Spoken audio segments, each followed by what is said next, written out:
lagi untuk memperkenalkan diri. Saya Ismail Rizky. Saya Madani. Saya Budi Lestari. Dan saya sendiri kita. Baik Pak Mail, silakan memperkenalkan dirinya. Terima kasih. Assalamualaikum warahmatullahi wabarakatuh. Waktunya sebentar, kami dari mahasiswa psikosiasi akan memaparkan sedikit tentang pengetahuan masalah K3 ini. Baik, tentunya di sini ada pengertian tentang K3, yakni kita ketahui bahwa K3 itu identik dengan yang namanya keselamatan dalam kita bekerja. Menurut MODI 2002, keselamatan kerja adalah perlindungan karyawan dari luka yang disebabkan oleh kecelakaan yang terkait dengan pekerjaan. Artinya di sini pekerjaan ada bahaya cenderung kepada kita yang bekerja, walaupun kita kerja di dalam posisinya di kantor, duduk ataupun main menggunakan laptop, menggunakan fasilitas yang ada.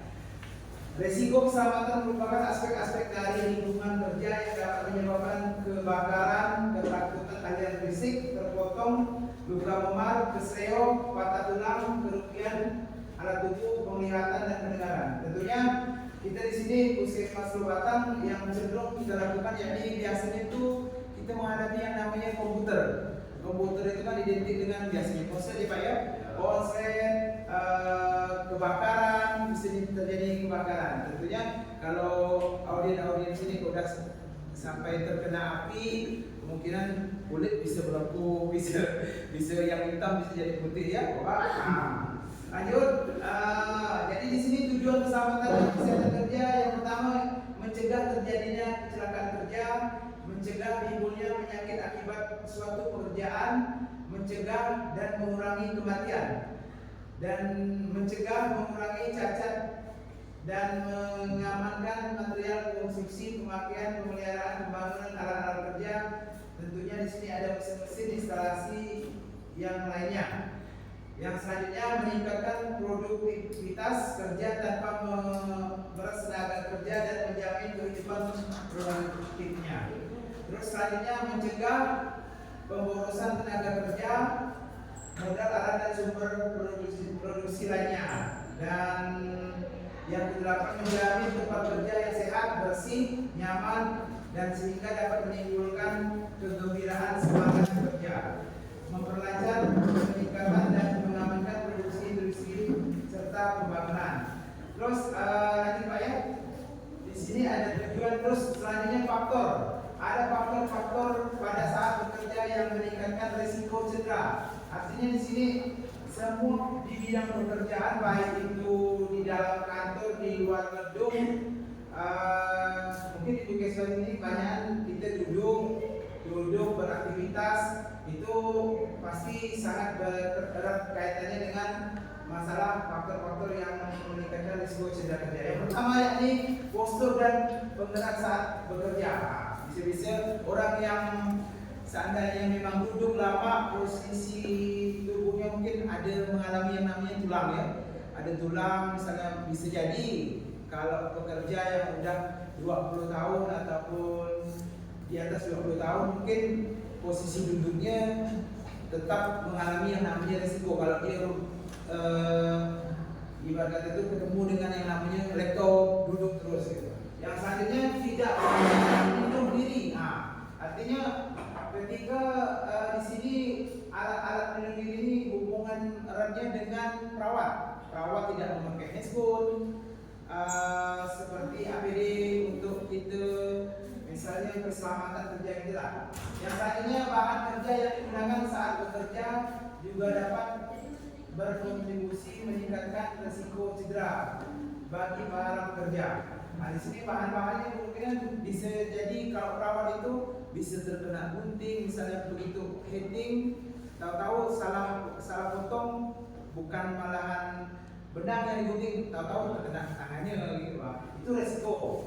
Terus selanjutnya repetivitas, keadaan yang berulang-ulang dan kecepatan kerja. Terus kekuatan gerak. Mungkin seandainya bagi perawat gigi, misalnya kuat-kuat kalau gigi orang baru dalam kan, goyang bisa mengakibatkan cedera pada pekerja tersebut. Terus getaran, nah, mungkin sini getaran kan ada kan ya? Mungkin puskesmas itu kalau misalnya ada getaran mungkin tidak terlalu lah. Terus suhu ini tadi kemungkinan kalau tidak dibantu dengan AC, kemungkinan kita bekerja tetap tidak akan betah di dalam tempat kerja tersebut. Terus kurangnya pengaruh atau kontrol lebih dari satu pekerjaan. Masuk ya. Terus komunikasi yang buruk. Lanjut. Di sini ada kita lihat standar K3 meliputi yang pertama pengenalan potensi bahaya dan pengendalian risiko K3. Terus selanjutnya penerapan kewaspadaan standar. Terus penerapan prinsip ergonomi.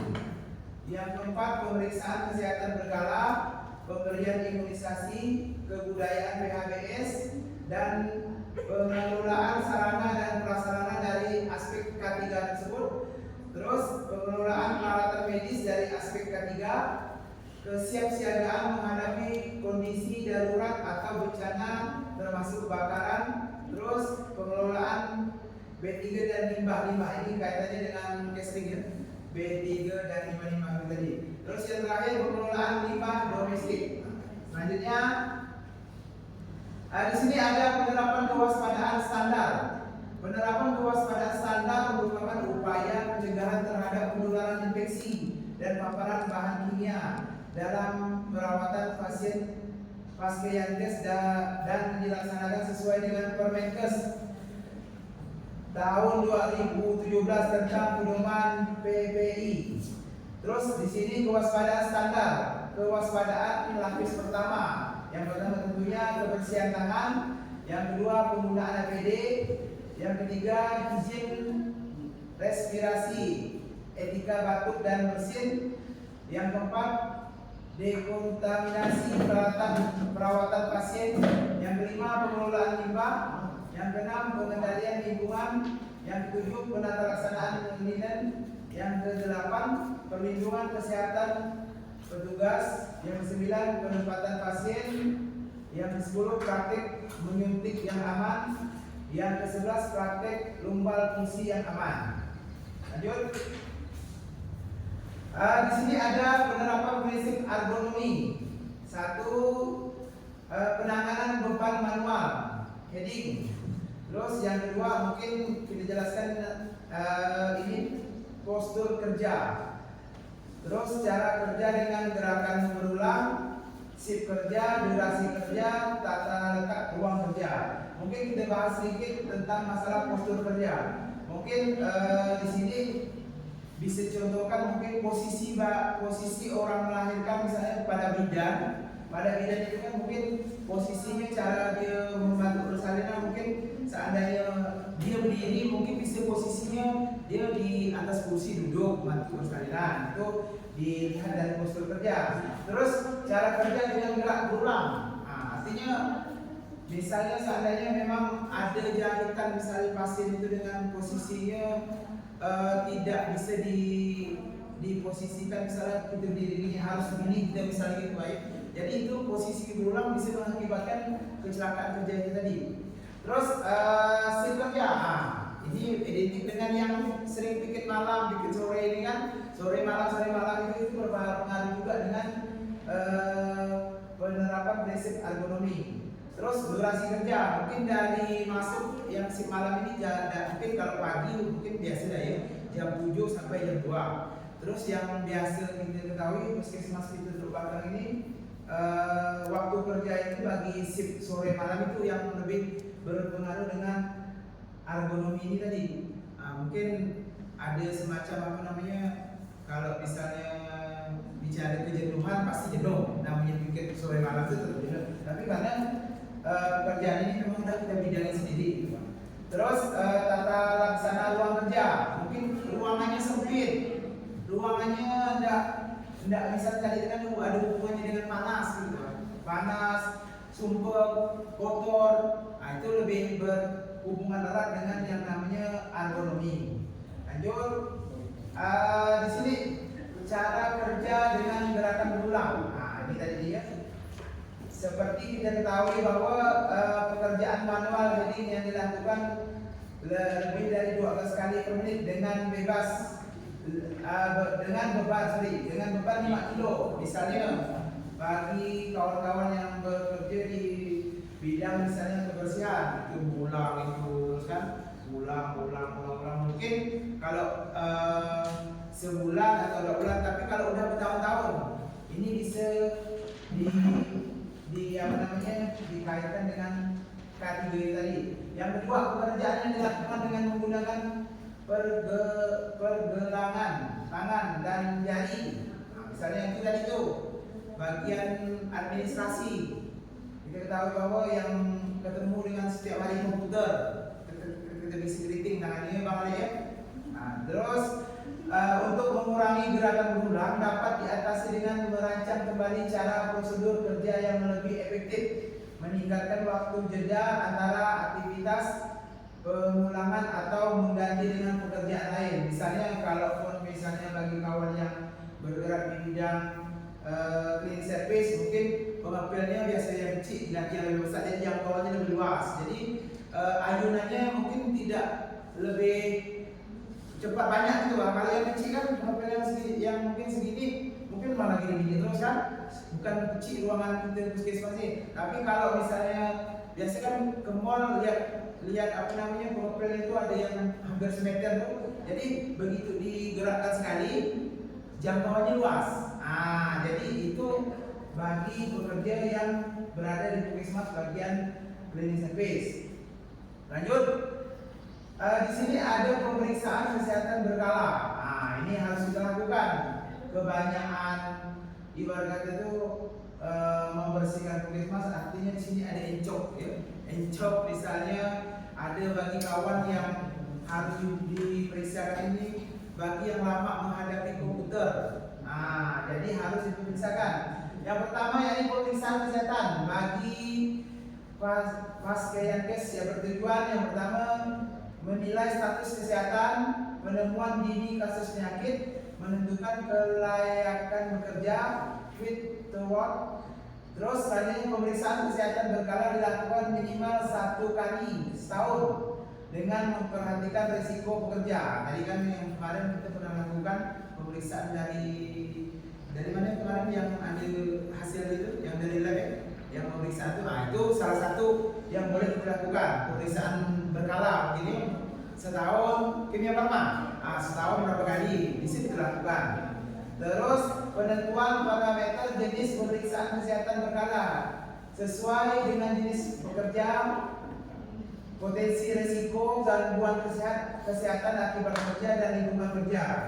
Terus pemeriksaan kesehatan bagi Paskeyankes merupakan bagian dari upaya pelayanan kesehatan paripurna meliputi promotif, preventif, kuratif dan rehabilitatif. Ini sudah dilalui ya. Promotif preventif ini kita baru lepas akreditasi, mungkin itu udah sarapan bagi kawan-kawan semula tentang masalah promotif preventif dan rehabilitatif tadi. Lanjut. Di sini ada pemberian imunisasi. Di sini pemberian imunisasi adalah upaya untuk mencegah terjadinya penularan penyakit. Paskeyankes memiliki risiko tertular penyakit infeksi seperti hepatitis, influenza, dan varicella. Terus di sini beberapa penyakit infeksi dapat dicegah dengan imunisasi. Paskeyankes harus mendapatkan imunisasi khususnya pemilik risiko tinggi.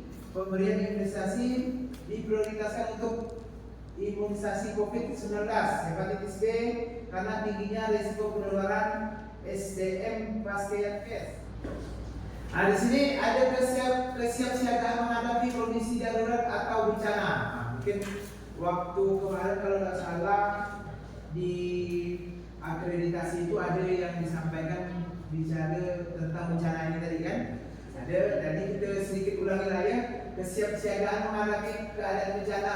Tentunya di sini ada langkah-langkah yang harus kita perhatikan. Yang pertama, identifikasi risiko kondisi darurat bencana. Terus analisis risiko kerentanan bencana.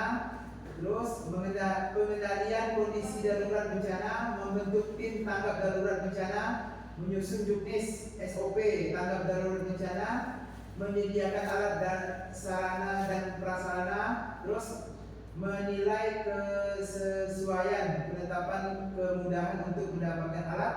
Yang selanjutnya memasang tanda pintu darurat, terus simulasi kondisi darurat atau bencana, dan selanjutnya pencegahan dan pengendalian kebakaran. Langkah-langkahnya identifikasi area yang berisiko kebakaran dan ledakan, proteksi kebakaran secara efektif, pengendalian kebakaran dan ledakan. Pengelola B3 dan limbah. Mungkin ini udah lebih paham lah dia untuk kakak-kakak kesling yang bergerak di bidang pengelolaan limbah. Aspek ketiga yang harus dilakukan dalam pengelolaan B3 limbah, yang pertama identifikasi dan inventaris limbah B3 itu tadi. Terus penyimpanan kewadahan, perawatan B3 sesuai karakteristik, sifat dan jumlah. Terus lebar data keselamatan sesuai dengan karakteristik dan sifat B3 dan limbah. Terus sistem kedaruratan tumpah atau bocor dari limbah tersebut. Terus sarana keselamatan limbah seperti squid, rambu dan simbol B3. Terus selanjutnya ketersediaan bangunan APD sesuai karakteristik, sifat B3 dan limbah. Yang ketujuh, SOP menjamin keamanan pekerja pada proses kegiatan pengelolaan dan dari limbah tersebut, pengurangan dan pemeliharaan penyimpanan, pengangkutan, penguburan dan atau penguburan. Jika dilakukan oleh pihak ketiga, wajib membuat kesepakatan jaminan keamanan untuk pengelolaan dan dari paskes akibat kegagalan kegiatan pengelolaan B3 dan limbah. Jadi mungkin Puskesmas itu udah terlaksana dengan baik karena kita adanya pembuangan di belakang itu yang tidak menelan sedikit biaya. Mungkin itu jalan Ibu ya tentang sampah-sampah limbah di UBD dan kebidanan, mungkin itu udah kita lalui bersama.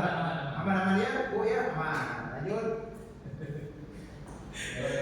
Terus ini mungkin udah ada lagi, kita lebih bagus daripada ini tempat pembuangan limbahnya dan pengelolaan limbah. Mungkin kita sudah lihat bersama di belakang itu tadi, dari Puskesmas lama sampai ke Puskesmas baru, kalau bisa limbah aman. Itu sudah posisikan di mana tempat spray, tempat darah, tempat botol yang tidak berguna, itu mungkin sudah bersama lah ya. Lanjut. Mungkin itu saja yang dapat kami sampaikan. Lebih dan kurangnya mohon maaf karena mungkin salah kata, salah penyampaian itu kelemahan dari saya penyampaian materi. Mungkin kalau sempurna dan istilah itu di atas sempurna mungkin dari Allah Subhanahu wa taala. Wabillahi taufiq wal hidayah. Assalamualaikum warahmatullahi wabarakatuh. Rasanya dipersilakan untuk bapak-bapak, ibu-ibu ingin bertanya. Ya Ibu. Oke, silakan. Saya dari Sira Padani dari Dinas Kesehatan Lingkungan ingin bertanya, apa saja bahaya bagi pekerja jika tidak menerapkan teknik lingkungan kerja? Satu lagi. Ya, perkenalkan nama saya Nida, saya dari Jawa.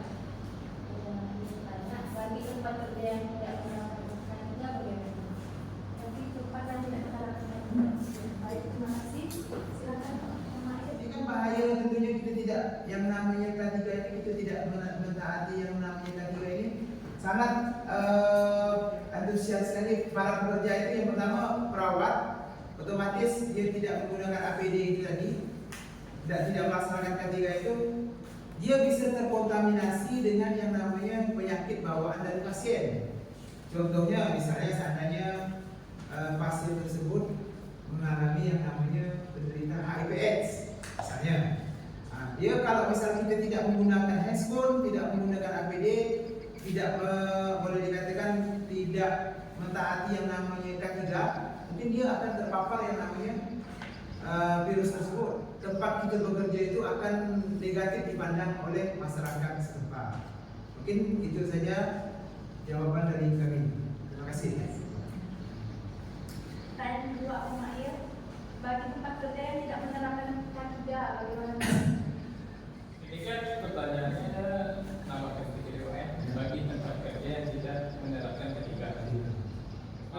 Yang saya contohkan ya, ini kan jalan ini misalnya bukan tidak menggunakan KTP, makanya yang kena sanksi itu bukan itu ya, bukannya kena, tidak boleh. Namun kan melindungi diri kita. Kalau misalnya suatu institusi pemerintahan tempat kita bekerja, apabila tidak ada yang kita, maka kita keluar karena bahaya itu. Nah, misalnya saya contohkan ya, misalnya gini, kayak servis yang nggak fair, kan? Tapi akhirnya yang itu malah Yang segitiga. oh itu tahu. Jadi kalau ada itu, misalnya tiba-tiba misalnya pasien jatuh, pasien itu hamil, kebutuhan, bisa bayangkan. Apakah misalnya tanggung jawab itu tuh dialihkan dari cleaning service-nya? Oh tidak. Bisa tidak cleaning service-nya, malahan kita yang berdinas itu tuh akan kena sanksi oleh gubernur. Itu kalau tidak salah itu pasal 15 salah. Jadi makanya sangat penting kawan-kawan ini menggunakan APD karena bukan hanya melindungi diri sendiri, tapi melindungi institusi tempat kita. Oke, itu sih. Tadi mungkin ada jawabannya. Pak, apa yang mau bertanya ya?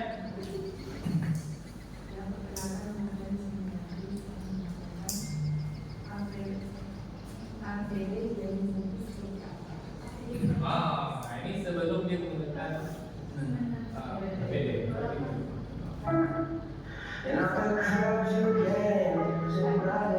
Jadi, ini anggaplah beliau ini pelukis masnya. Jadi, mereka harus senang pun. Ngasih tahu.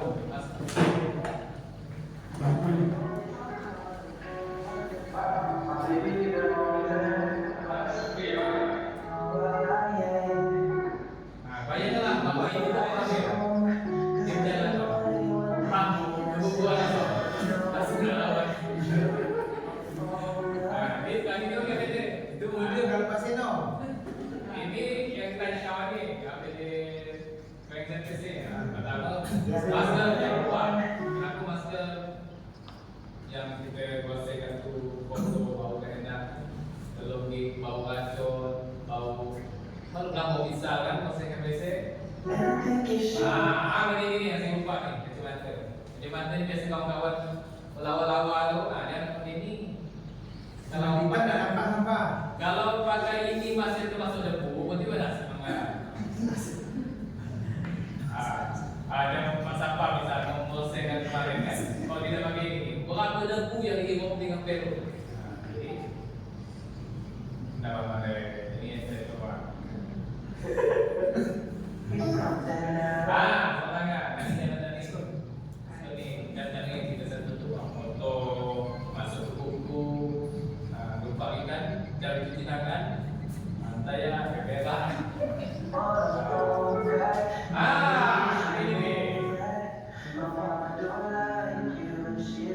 Jadi kalau orang ada di tinggi pun, dia masih nggak lewat itu jatuh, itu bukan tahu risiko kita. Misalnya yang ini di belakang itu kan ada nampak nih, dan sempat kalau dia melakukan itu ke polisi. Tapi kalau misal kita sesuai SOP menggunakan ini keamanan sesuai kita terlindungi 100%. Karena dia udah ini kesalahan ibu mah 1.000 dua orang kampel kan, betul kan ya?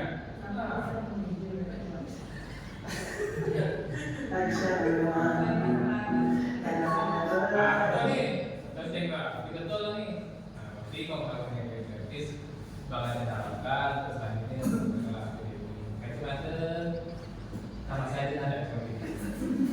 Kalau berbeda Ada pakai kacamata pemantai. ada bagaimana minimal handphone, biasanya pakai handphone atau pakai handphone. Biasanya banyak dari kumakan penyakit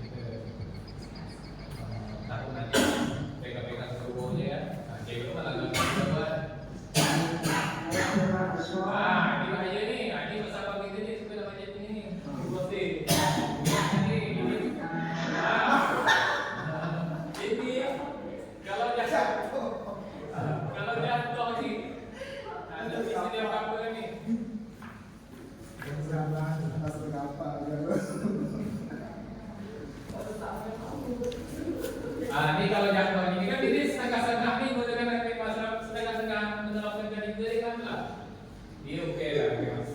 masih ternyata Perkosi. Gosia. Boleh nih, minimal kita lihat video saja. Minimal kan beri. Biar di sana. Minimal lihat apa yang bilang kan. Jangan soal apa. Ada. Namanya lagi satu orang. Kalau karena bisa secara tergantung SOP kita biasanya kan kalau SOP itu kan membuatkan lawan-lawan sama itu buat baik. Nah, ini kok bisa nanti kan aku tadi itu lagi aku bayangin perempuan. Kalau perempuan SOP itu ada apa mana? Jadi nanti minta lah tolong pegang sampah. Iya, sampah kita gampang. Jadi macam itulah APD pengen lebih. Ini pesan mama. Memang tu, tadi boleh tambah lagi yang kedua? Dia dia? Nah, sekarang ada semacam pertanyaan balik, pertanyaan balik. Dia bisa menjawab. Apa nggak sengaja dalam tasnya? Jadi pertanyaannya, yakni menyebutkan kembali minimal 2 tujuan keselamatan kerja dan kesehatan kerja. Yuk, coba. Yuk. Ayo, baik. Oh gini. Menyebutkan Ada yang besar ni. minimal 2 tujuan. 2 tujuan keselamatan dan kesehatan kerja. Dah. Pasal apa yang bisa aktifkan? Itu masih. Satu, mencegah terjadi kecelakaan. Betul. Terus? Dua, mencegah timbulnya penyakit akibat suatu pekerjaan. Betul. Terus? Masih bisa tu? Tiga, mencegah atau mengurangi kematian. Salah. Bagus. Pasal apa dulu kita apa? Kami lagi dong. Empat, mencegah mengurangi cacat tetap. Ya. Menjamin tempat kerja yang sehat, bersih, nyaman dan aman sehingga dapat menimbulkan kegembiraan semangat kerja. Oh, sampai